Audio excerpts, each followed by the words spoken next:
Halo, ini saya masih kegiatan sehari-hari ya, bikin musik, bikin pesanan aransemen, bikin jingle, bikin iklan, bikin mares.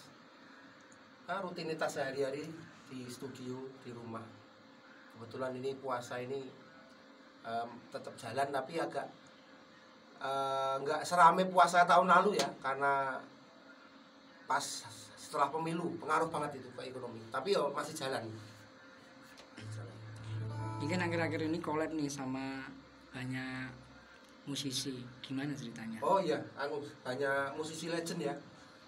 Dalam lagu-lagu ciptaan saya ada di channel saya itu dibantu Mas Henry Lamiri biola, dibantu Mas Totok Tewel gitaris Elpamas legend, dibantu Mas Edi Kemput Grass Rock, dibantu Mas Edo Widis Voodoo Band, dibantu Mas Balawan Iwayan Balawan ya, gitaris dunia, dibantu Mas Ipung Power Metal. Banyak senior-senior mau membantu ya, jadi saya sangat bersyukur beliau-beliau legend Indonesia mau ada di lagu saya dan satu frame di video klip. Itu ceritanya bisa kenal dulu bagaimana? Kalau saya sama Mas Henry Lamiri, awalnya itu sama Mas Henry Lamiri dulu ya. Saya kenal Mas Henry sudah lama karena sejak kecil saya jadi penggemarnya beliau waktu di Arwana Band. Di Arwana Band saya sudah jadi penggemarnya Mas Henry. Terus saya di Jakarta ketemu Mas Henry, kenal Mas Henry. Jadi beliau-beliau itu idola saya semua. Dan sekarang saya bisa dibantu, bisa satu frame, bisa main dalam satu konten, dalam satu lagu. Sangat senang, sangat bersyukur. Amazing, nggak bisa berkata apa-apa. Project yang dilakukan apa? Kebetulan beliau membantu di lagu-lagu ciptaan saya sendiri. Yang saya konten di channel YouTube saya sendiri. Tapi publishingnya saya titipkan ke publishing di Jakarta ya, namanya Proaktif. Ya, Proaktif. Agregatornya saya ikut pilih musik dengan lagu-lagu ciptaan saya sendiri. Nah, gimana ceritanya? Termasuk misalnya Sakita ini apa nih? Siapa? Woro, kemudian Trio Macan bisa rekaman di sini, ceritanya gimana? Getok Tular satu bisa juga, Getok Tular. Alhamdulillah semua artis trending YouTube ke sini. Jadi dulu ide saya itu karena Instagram saya itu nggak jalan. Instagram saya nggak jalan, cuma berhenti di 1.700 follower dulu. Terus saya punya ide, kenapa sih saya nggak collab sama adik-adik yang followernya jutaan, ratusan ribu, atau yang trending YouTube. Akhirnya ide itu saya sampaikan ke salah satu label besar di Jakarta. Gimana kalau saya featuring sama Woro Widowati, akhirnya di ACC, karena itu juga tidak mudah ya. Kalau saya punya ide, labelnya nggak setuju kan nggak terjadi juga. Atau labelnya setuju, kalau artisnya nggak mau, sudah nggak terjadi. Atau artisnya mau, labelnya yang nggak mau, karena itu susah. Akhirnya Woro mau, label mau, terjadilah collab sama saya sekitar 10 lagu. Setelah Woro selesai, ide itu tak masukkan ke siapa-siapa. Jadi saya banyak collab sama artis-artis trending YouTube. Nah, setelah itu Instagram saya jadi jalan. Saya kena imbas.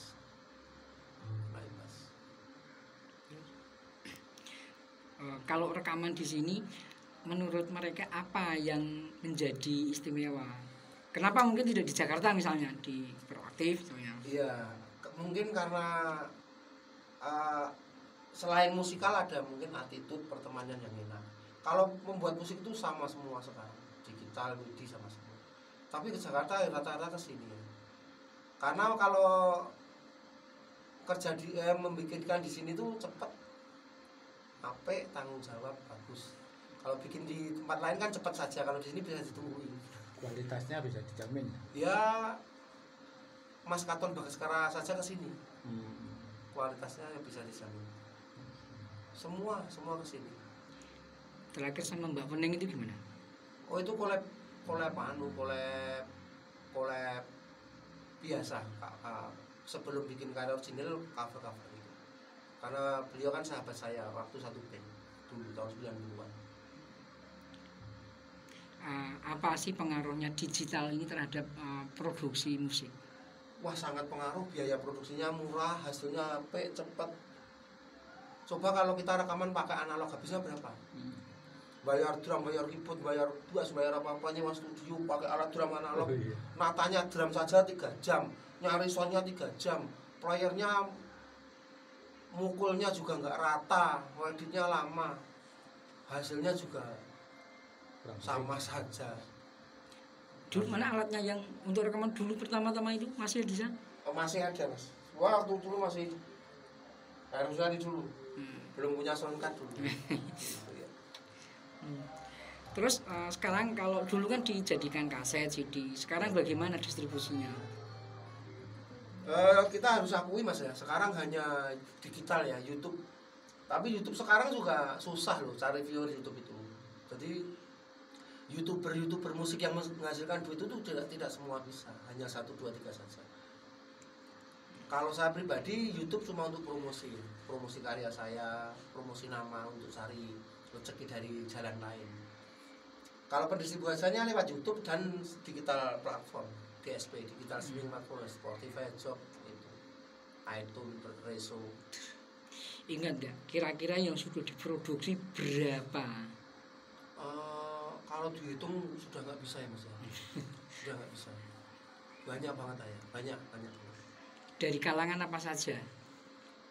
Saya komplit mas Bambang, jadi saya dari banyak artis trending hampir semua sudah pernah saya bikin. Raketan 1, 2 lagu ya. Terus dari instansi saya bikin Mars itu ya, Mars Advokat Indonesia, Mars PKU, Mars Kampus Universitas Gajah Bangsa, UTP, Victoris Hotel, His Hotel Victory itu banyak banget. Dibanding zaman dahulu, kalau sekarang sudah menggunakan digital, kesulitannya apa? Sekarang nggak ada sulitnya, apa-apa sendiri di rumah. Bangun tidur kerja, tidur lagi jam 12, bangun ngelilir kerja lagi, apa-apa sendiri. Program sendiri, ngoperatorin sendiri, mixing sendiri, tape vokal sendiri, operator sendiri, gitar sendiri, ngebass sendiri, apa-apa sendiri. Semua bisa dilakukan sendiri. Sangat dipermudah dengan digital sekarang. Pemasarannya juga saya nggak pakai kartu nama, cuma ketok tular mas. Jadi ya kalau ngetik ke Google atau ke YouTube, Master Jepang akan keluar semua nanti portofolio saya. Jadi mereka yang produksi di sini harus mencantumkan arranger Master Jepang. Wajib. Kenapa? Ya saya nggak mau kalau cuma dibayar duitnya habis sudah. Kalau saya tidak ditulis di deskripsi, saya cuma dibayar duitnya habis sudah. Kalau saya minta di deskripsi akan ada terus. Portofolio saya, jejak karya saya, prasasti saya akan ada terus. Itu sampai jauh-jauh kemarin Trio Macan, terus Vida AP yang trending itu ke sini. Lagu yang pernah menjadi jawara hits? Kalau jawara hit yang kalau Didi Kempot yang kena sentuhan saya itu Perawan Kalimantan, Suketeki, Jambu Alas, Banyu Langit. Banyak ya, saya lupa. Artis papan atas? Saya Mas Katon, Dinda di mana? Oh, Dinda di mana? Ya, Happy Asmara. Happy Asmara. Happy Asmara saya bikin ya 6 lagu ya, sekitar 6 lagu. Rekaman juga di sini. Take vokalnya di Kediri, tapi dulu Happy ke sini.